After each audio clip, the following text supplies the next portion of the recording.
तो आज हम लोग देखने वाले हैं सीबीएसई का जो प्राइवेट एग्ज़ाम है यानी प्रैक्टिकल का जो कि डेट निकाला गया है 15 फरवरी से लेके 15 मार्च 2025 तक।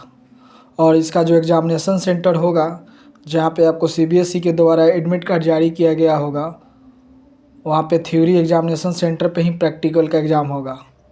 और जहाँ भी आपका थ्योरी एग्ज़ाम होगा वहाँ से आपको एक एसएमएस के द्वारा आपको प्रैक्टिकल एग्ज़ाम की डेट की जानकारी दी जाएगी। वहाँ से आप अपना जाके वाइवा अटेंड करेंगे, फिर वहाँ पे आपको कॉपी लैब सबमिट करना होगा और प्रैक्टिकल रिटन कॉपी लिखना पड़ेगा।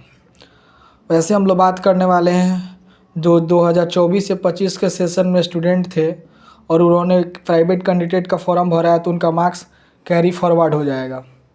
यानी जो भी मार्क्स पहले उनको मिले होंगे वो कैरी फॉरवर्ड हो जाएगा। कैरी फॉरवर्ड हो जाएगा।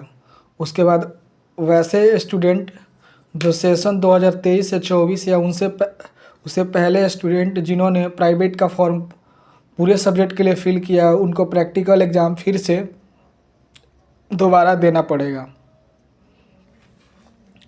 और marks of the project assessment या internal assessment computing on pro data rating on the basis of oriented of theory examination in current examination. Suppose आप मैथ का पेपर देते हो और आपका एग्ज़ाम होता है 80 मार्क्स का। सपोज आपने इसमें मार्क्स आपको मिले 28, तो आपका जो इंटरनल मार्क्स होगा वो 20 का, यानी यहाँ पे अगर आप 33% लाए तो आपको यहाँ पे 6 मार्क्स मिलेगा।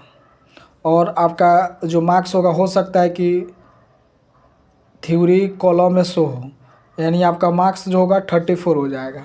वैसे मान के चलिए आप फिजिक्स का पेपर देते हैं और आप प्राइवेट स्टूडेंट हैं, फिर से शुरू से पूरा फॉर्म भरे हुए हैं और आपको मान के चलिए आप 70 मार्क्स का एग्ज़ाम देते हैं और सपोज आपका मार्क्स जो आता है 35 और आपने थ्योरी का प्रैक्टिकल जो एग्ज़ाम दिया वो 30 का दिया, और मान के चलिए तो आपको इसमें जो मार्क्स मिलेगा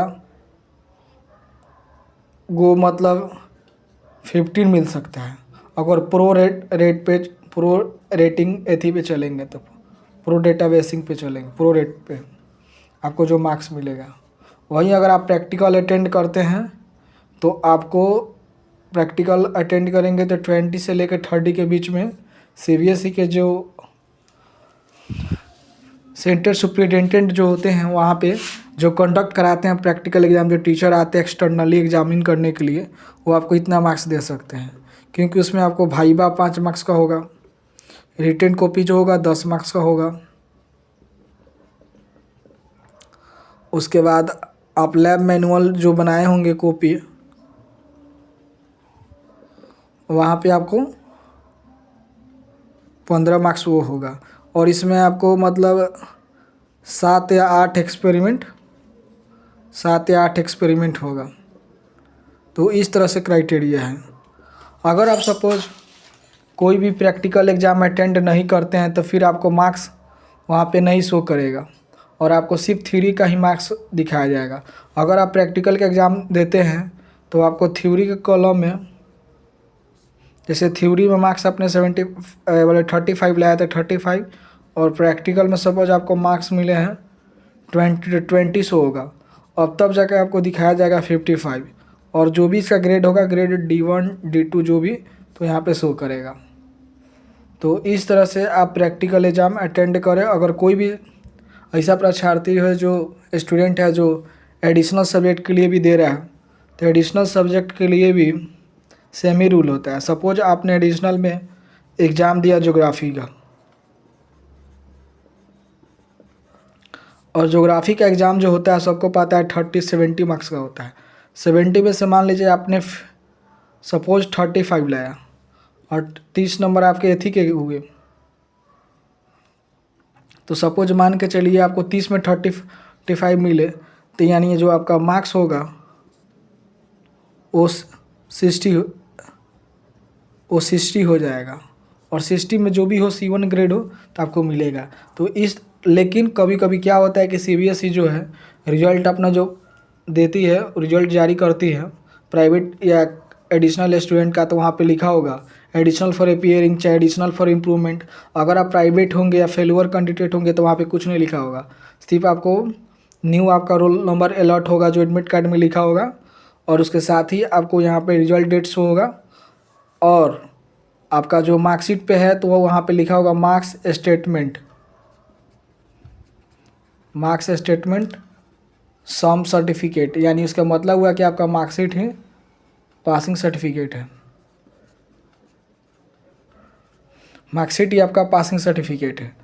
उस तरह से अगर आप देखें तो सपोज आपने जो ज्योग्राफी का एग्ज़ाम दिया तो आपको मान के चलिए 65 मार्क्स है प्रैक्टिकल और थ्योरी मिला के, तो आपको हो सकता है कहीं थ्योरी वाले कॉलम में ही मार्क्स हो और प्रैक्टिकल वाले कॉलम में अब जो आपका मार्क्स है प्रैक्टिकल वाले कॉलम में डॉट ऐसे क्रॉस चेन देखें, तो ऐसे में समझे कि आपको प्रैक्टिकल मार्क्स नहीं मिला है लेकिन आपको थ्योरी में ऐड कर दिया गया है। तो इसलिए आप प्रैक्टिकल एग्ज़ाम में पार्टिसिपेट करें ताकि आपको वहाँ पे प्रैक्टिकल जब आप अटेंड करेंगे तो आपको मार्क्स प्रैक्टिकल कॉलम में शो होगा, और नहीं आप अटेंड करते हैं तो फिर आपको प्रो रेटिंग बेस पे आपको मार्क्स थ्योरी वाले सब्जेक्ट का जो कॉलम होगा वहीं पे शो होगा। तो इस तरह से आप एग्ज़ाम का अटेम्प्ट करें और प्रैक्टिकल एग्ज़ाम ज़रूर देने जाए CBSE का।